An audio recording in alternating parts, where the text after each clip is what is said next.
artists, this is our Kisses, and today I'm going to be painting some artist trading cards with watercolor and explaining what artist trading cards are to my understanding and why I got started with them and why I like them so much.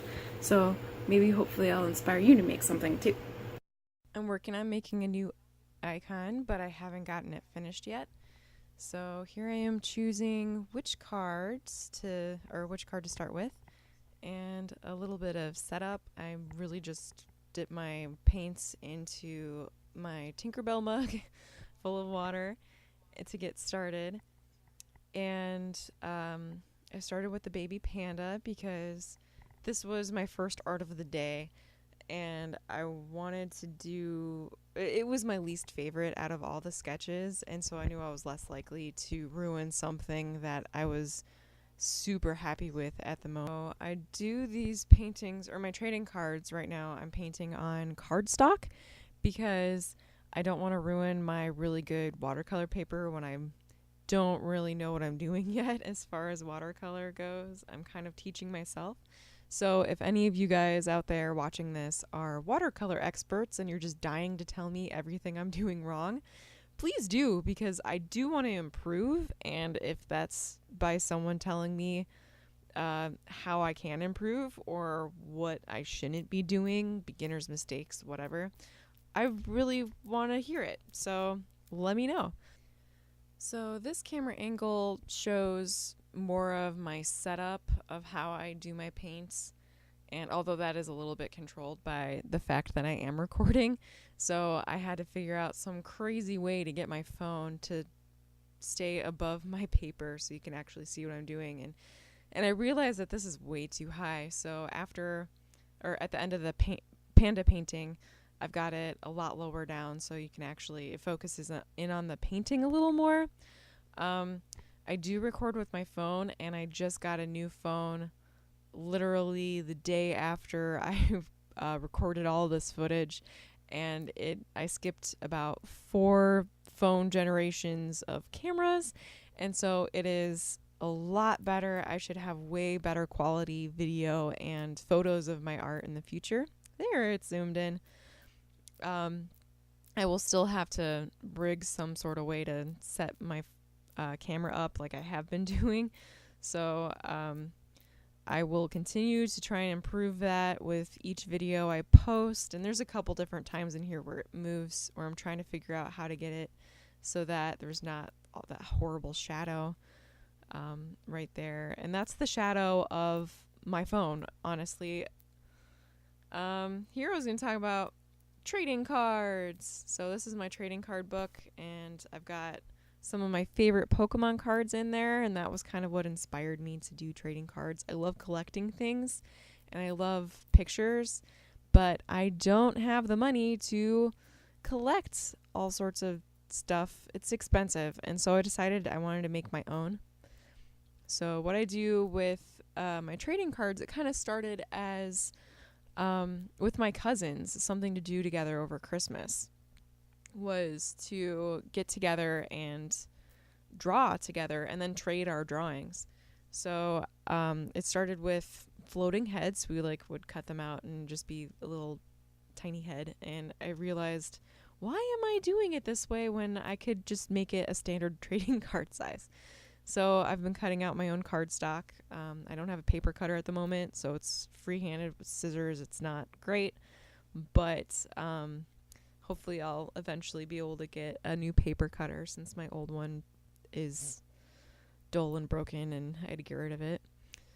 Here's a pug. I don't have a lot of experience drawing them. I haven't even really seen a whole lot of them in real life. I've just gone off of photos. So, and I put that other pug trading card next to it that I had done a couple days ago, just to have reference on what exactly I did with the colors and stuff. So little baby pug standing up there. I thought someone would find it cute. I did use photo references when I did the sketches for both of those, but not when I colored them. That way it's still a different picture than the reference I used, but they were mostly for practice anyway. Something random. So the thing I love about artist trading cards is that anyone can make them. They can be any art form.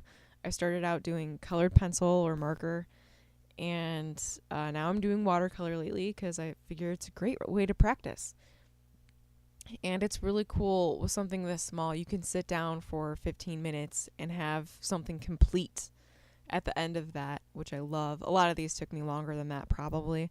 But because they're small, they don't take quite as long, unless you do all the little details, like in this pug here. The thing I love about watercolor is that you can put a nice amount of color down, and then you can spread it out with the water, and you can dry brush in places, and it spreads around. You just move it. I love the way it can move.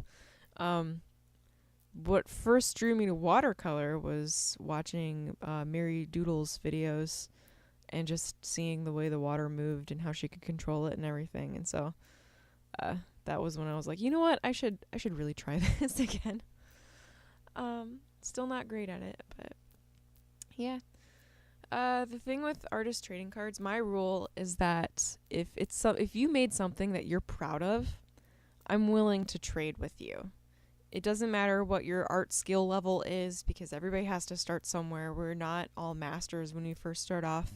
Most of us don't become masters ever. And I just want it to be something that you're proud of when you make it. If you're not proud of it and didn't put any effort into it, then I don't want it. But my cousins and everyone else I've ever done this with have been really good about it. And it's interesting to watch them grow, because we've been doing this for a few years now. And it's amazing. Sometime I'll have to share my whole trading card collection, because I've got a bunch that other family members have made, and I love them. They're awesome. It's been a few years now, and it's amazing to see people's art form grow. Even if art isn't their focus, like actual drawing isn't their focus, you can still see other things in it, like their ideas. A lot of what goes into a picture is an idea. So even if it looks a little scribbly or sloppy, some of them are just hilarious. And so I think anyone can make these, just like, anyone can color in a coloring book. You don't have to be an amazing visual artist. You could just be someone with a funny idea, or you could even just put a bunch of colors together. There's no rule that says it has to have a recognizable image in it. It could be you could just have a mess of different colors that go together. You could do, I don't know, I'm not good at abstract, but you can definitely do some sort of abstract art, or even do a collab, have someone draw a picture and then you can color it. And I've done a few of those too, just to get people who were less comfortable with drawing to participate in making the cards. And artist trading cards is a thing.